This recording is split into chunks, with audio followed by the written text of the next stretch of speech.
Hello everyone, I hope you guys are all having a fabulous Monday. Today I'm coming with a weekly Minks Monday Q&A. Before we get started, let me share the bag that I'm currently rocking, and that is the Paula #1. Alright, so grab a coffee, grab a tea, let's start workouts, go to work, let's do laundry, whatever it is that you do, come join me. We have some awesome topics to cover today. Starting with the first question from Ella Stevens. I will never understand why ladies sell their handbags. I understand that designer bags are expensive, but I don't see why selling a bag fixes those issues. Even if you sell the bag, you'll lose hundreds and have no bag to show for it. And what if you decide you want the bag back in 6 months? I just don't see the point in losing the money and the bag. These are great questions and great points, and I can only speak for myself. Everyone's going to see this differently, and I definitely welcome your opinions. But when it comes to selling a handbag, the reason that I do it is because I no longer use the bag, or I haven't used it for an extended period of time, or I no longer like it, or it doesn't end up working out for my lifestyle. Those are some of the things that come into play when it comes to selling a handbag.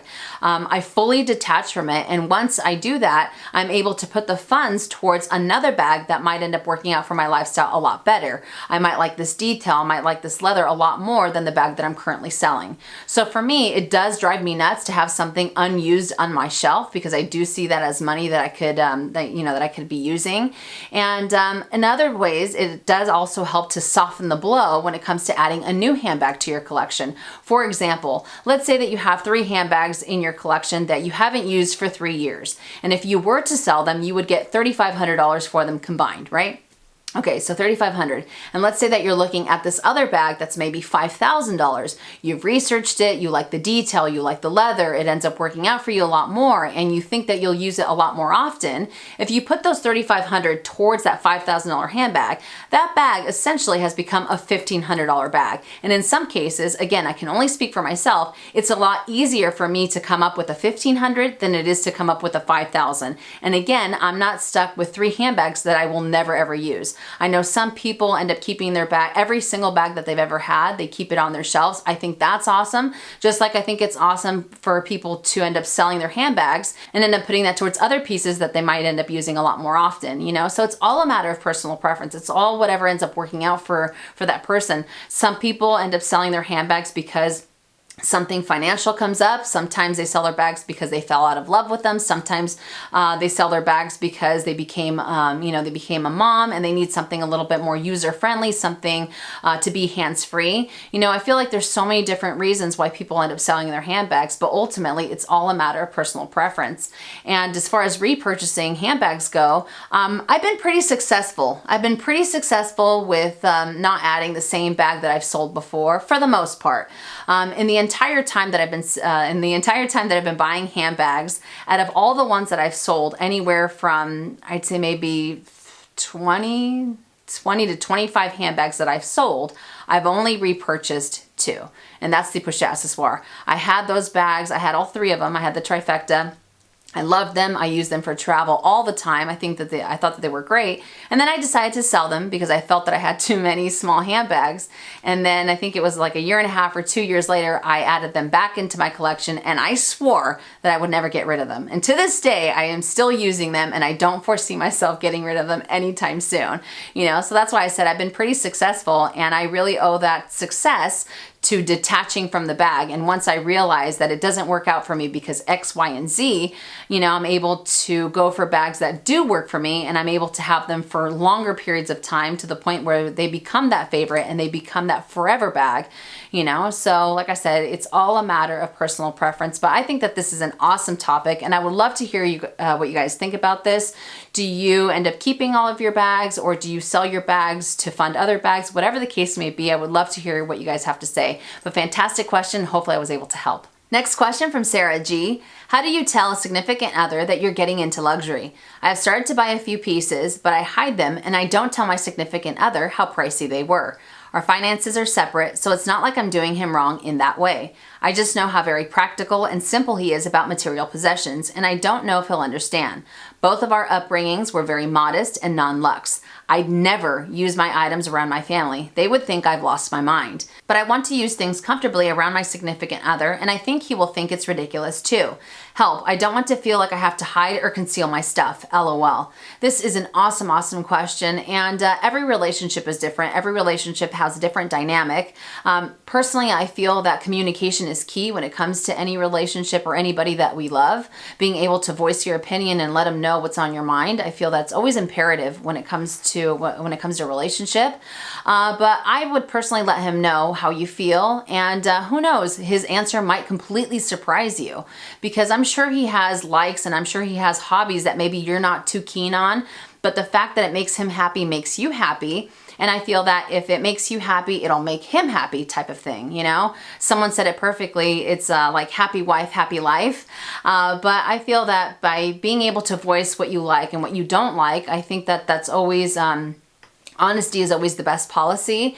Now, unfortunately, sometimes there are significant others that don't necessarily understand the crazy when it comes to luxury goods. Some of them don't understand and some of them do. But still, I feel that by being honest with him and letting him know that this is something that you like and something that interests you, his answer might end up surprising you. You never know. Maybe he also likes luxury goods, but he never wanted to go in that direction just for fear of what you might say as well. You really never know. But I always feel that communication is key in any relationship, you know, and if for whatever reason he doesn't understand it, or he doesn't like it, or whatever the case may be, remember, you have us that you can always come and talk to. You can always end up letting us know what pieces you add to your collection or anything like that. You have a huge support system on our side, you know, but I would definitely let him know, and who knows, maybe he'll be like, yeah, for sure, I think that's pretty cool. Or you can say, hey, this is a side of me that I don't know if you know, but I really do like luxury goods. Maybe something like that as well. But like I said, every relationship is different. Every relationship has a different dynamic. It's all a matter of what ends up working out for you. But hopefully I was able to give you a little bit of guidance when it comes to this situation. But fantastic question. Hopefully I was able to answer it. Next question from Miss Pirate 29. What's your stance on Bottega Veneta? I love their leather. It's one of my favorite brands, and they have amazing color selection. Before we get any further, let me insert a couple pieces from Bottega Veneta right now.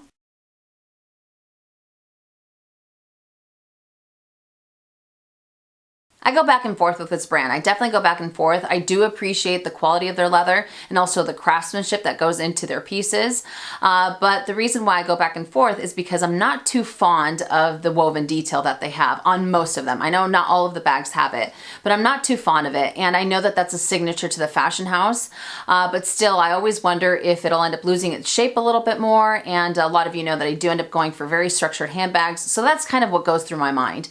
But like I said before, I do appreciate some of the silhouettes and also some of the styles that they have, but it's just that woven detail that I'm not too crazy on. And if I'm not mistaken, Miss Pirate also left a comment on her question saying that she has a few pieces from the fashion house and she's had them for 4 years, if I'm not mistaken, and that they have also worn fabulously. Even though the woven leather in between is a little bit thinner, she hasn't experienced any issues with it. So I thought I'd throw that out there just in case some of you guys are also looking at Bottega Veneta and you want to add it to your collection. But like I said before, some of the details I do appreciate, but I don't necessarily think that it's for me. So fantastic question. Hopefully I was able to answer it. Next question from 408 California 408. Do you have any handbags in your collection now that you are considering selling because you aren't reaching for it? Also, are you now at the point with your handbag collection that if you buy one, you will sell one? If not, would you ever be at that point, or would you never sell one to buy one? These are awesome questions. All right, so as far as the first one, do I have any handbags in my collection now that I'm considering selling because I'm not reaching for it? Yes, that is the Chanel Le Boy bag. That's not going to be a surprise. I know that I've talked about it a million times, especially last week. But the Chanel Le Boy bag has always been on the chopping block, and even though I do have a new way of carrying it, someone asked me, what that is. I end up putting the leather part on the bottom of the bag, and I just have the chain on top. Even though I started using it that way, and it makes it a little bit easier to carry it for extended periods of time, it's still on the chopping block. And the only reason why I haven't sold that bag yet is because I haven't fully detached from it. Until I fully detach from a bag, and until I can say with certainty that it's no longer for me, it doesn't suit my lifestyle, or I don't enjoy it, I won't end up selling it. Because if I have the slightest doubt, if I have just a shred of doubt, then I feel that I might end up experiencing seller's remorse. And I definitely don't want to experience that. So whenever I'm thinking about selling a bag, I'll use it for that weekend. And sometimes I end up falling back in love with it. Other times it solidifies why it is that I no longer enjoy it or anything like that. But with the little boy bag, every time I bust it out to use it, there are things that I'm like, oh, this is actually kind of nice. This is actually kind of comfortable. But then there's other times that I'm just kind of, you know what, it doesn't work out for me. It doesn't work out for me. So right now that bag is in limbo for me. It's in limbo. And until I can say 100% with certainty it's no longer for me, then I won't end up selling it. But the other part of your question, am I at the point now with my handbag collection that if I was to buy one, would I sell one? Besides the Chanel Le Boy bag, I don't really foresee myself getting rid of any of the handbags that I currently own. I'm having a blast with them. I like them all for different reasons, and they're also in rotation. So I would have to say it would be more of handbags moving forward that I added to my collection. I'm not going to go as far as saying that all the bags that I have now are forever bags, not just yet. But moving forward, if I was to add a bag and I liked it, but I fell out of love with it, or I didn't use it as often as I thought I would, absolutely I would sell that bag and put those funds towards a new one. I know some people refer to it as the handbag merry-go-round, and I am a fan of that, and it's all a matter of personal preference. It's all a matter if that ends up working out for you. You know, if you have to sell a bag in order to get another one. But for now, the ones that I currently own, I don't think I'll sell, but it's all a matter of whatever happens in the future, you know. But of course, never say never, because I might love, you know, these 3 bags to death right now, and then in 6 months time or a year's time, then I fall out of love with them.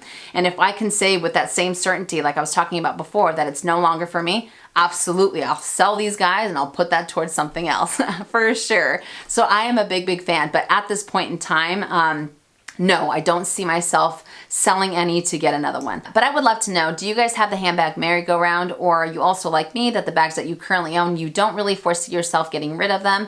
Or whatever the case may be, let us know in the comment section down below. But fantastic question, and hopefully I was able to answer it. Next question from Ashley Steinbeck. Hopefully I said that correctly. The Neo Noe. This bag is something I had never considered. That is until I saw someone carrying it. Now, oh man, I can't seem to get my hands on it fast enough. Has this ever happened to you? Have you ever had a bag come out of left field at you and only considered it after seeing it in person when it previously wasn't on your radar? This is an awesome, awesome question. Before we get any further, let me insert the picture of the Neo Noe just so we have a little bit more eye candy.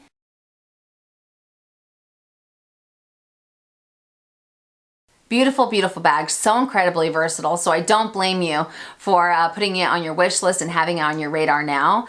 But to answer your question, yes, there has been a bag that came out of left field that I would have never thought to research. I would have never thought to add to my wish list or anything like that, especially because it has a detail that I'm not too fond of.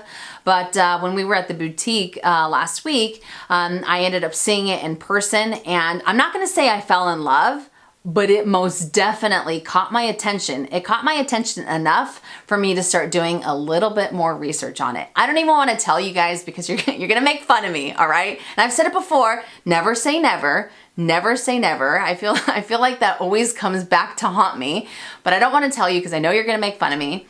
But the bag that I'm talking about is the Louis Vuitton Petite Noe.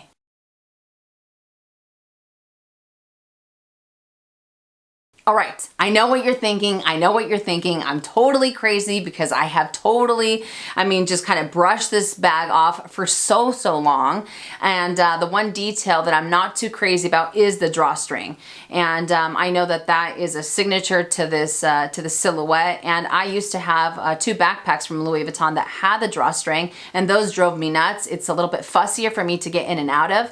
But still, even with that I know, I was like, okay, this bag is kind of amazing. It's kind of amazing. So I'm not gonna say that I fell in love with it, but it came up on my radar. I feel like it came out of left field. You said it perfectly.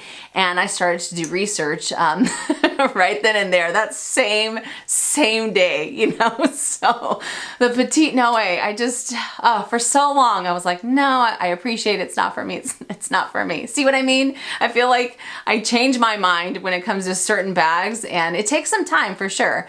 But that's the bag that I started going a little crazy on, you know, after I saw it at the store. So that's the one for me for sure. Will I add it to my collection anytime soon? I have no idea. I'm gonna say I have no idea because I'd be lying if I said no, and I'd be lying if I said yes, you know, because there is still that detail that I think about. But the Petite Noe, You are a gorgeous bag, my friend, for sure. But I would love to know, is there a bag out there that has come out of left field for you? And did you end up purchasing it, or did you end up staying away from it? Whatever the case may be, let us know in the comment section down below. But fantastic question. Hopefully I was able to answer it. Next question from TanGB. I'm curious as to what you do with your luxury goods packaging. Currently, I have them on the floor of my closet.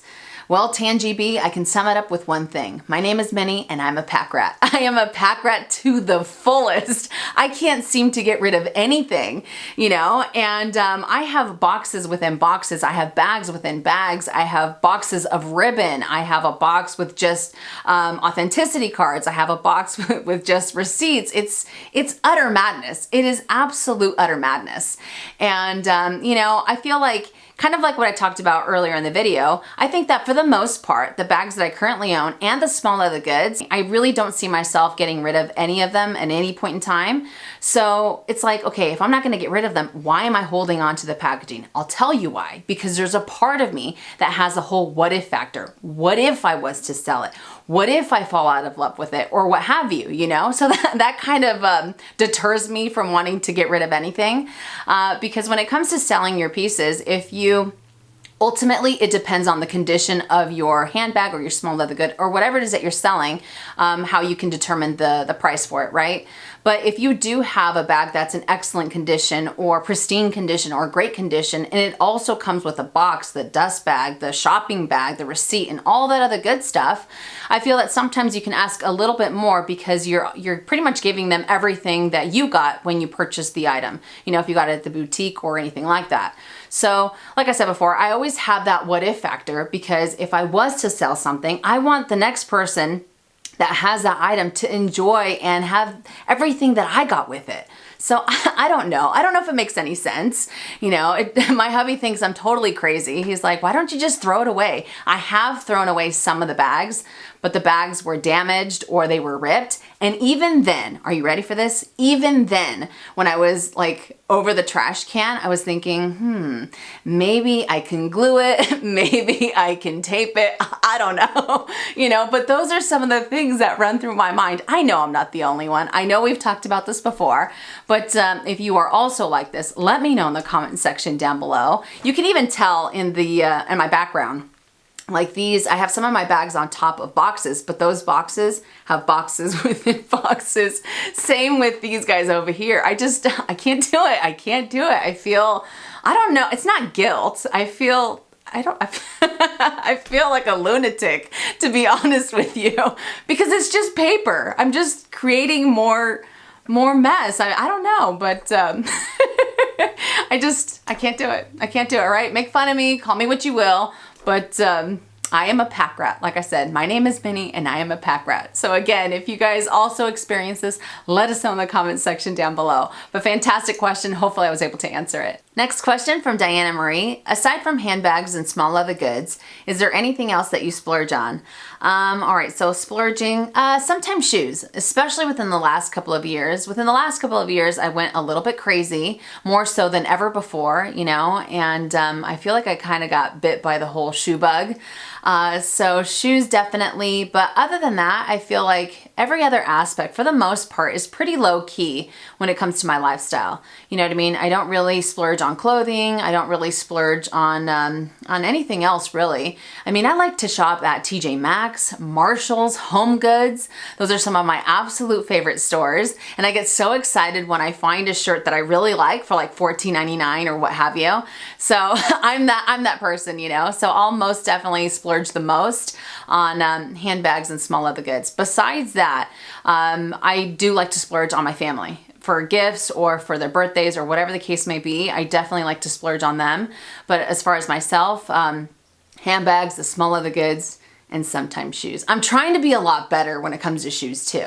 You know, like I said before, I went a little bit nuts, so I've kind of tried to stay away, but I feel like it ends up reeling me back. It ends up reeling me back in. So I'm trying to calm down. I'm trying to calm down a little bit. But fantastic question. Hopefully I was able to answer it. And the last question from Connor, what do you drive? I've always been interested to know, and what have you liked and not liked for your cars in the past? All right, so the car that I'm currently driving is a 4 Series BMW, and I have loved every single one of my cars, absolutely. I have given all of them names, and I do have a tendency to use the same car for a long period of time. Like, I don't trade in my cars every 2 years or anything like that, you know, so I do tend to have them for quite some time, and I have loved them all, from my Pontiac Sunfire, from my teal Pontiac Sunfire that when I crashed it, I had to rock a gold bumper on it for like 2.5 weeks, to all the cars in between, to the car that I currently own. I love them all. I do have a tendency to stick to 4 doors.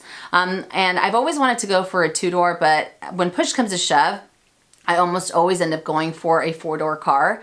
But I think moving forward, I might end up going in that direction to go for 2-door. I love luxury cars. I like some of the economic cars, but some of my all-time favorites are the American Muscle Classic cars. I think those are so incredibly beautiful. We're talking from a 1968 Super Sport Chevy Camaro to a 1961 Lincoln Continental. I think that those cars are beautiful. Absolutely beautiful. And of course they have pretty price tags as well. And for my next car, I go back and forth with 2. I don't know if I should either go for another BMW or if I should go for a Jeep Wrangler. My hubby looked at me when I told him that. He's like, what? He's all, that's such an extreme, from a Wrangler to a BMW. I'm like, hey, I like them all, all right? I like them all, because my hubby does have a Jeep Wrangler. It's black, it's lifted, it's gorgeous. It's a beast, you know, so I really want to get a white one and have it kind of like smoked out. I think that would be really nice. But ultimately, a car is going to get you from point A to point B, regardless. Some might get you there a little bit faster. Some might be a little bit more comfortable of a ride to get to that destination, but ultimately it's still going to be from point A to point B. You know what I mean? But yes, I do love cars. I love them all. But fantastic question. Hopefully I was able to answer it. All right, you guys, so that does it for Minks Monday Q&A. I hope that you enjoyed it, and I hope I was able to help. You guys had some awesome questions this week. Now for this week's lineup, I have 2 other videos that I want to be able to film for you. So those should be up either Friday, Saturday, if not Thursday, Saturday. So that's what I'm going to shoot for. But again, thank you guys so much for watching. If you enjoyed this video, make sure and give it a thumbs up. If you haven't already and you would like to, please subscribe to my YouTube channel by clicking on the red button down below and hitting that bell so you're notified when I upload videos, which is anywhere from 2 to 3 times a week. And I'll see you guys later. And as always, make it a fabulous day or not, the choice is yours. Have a great day.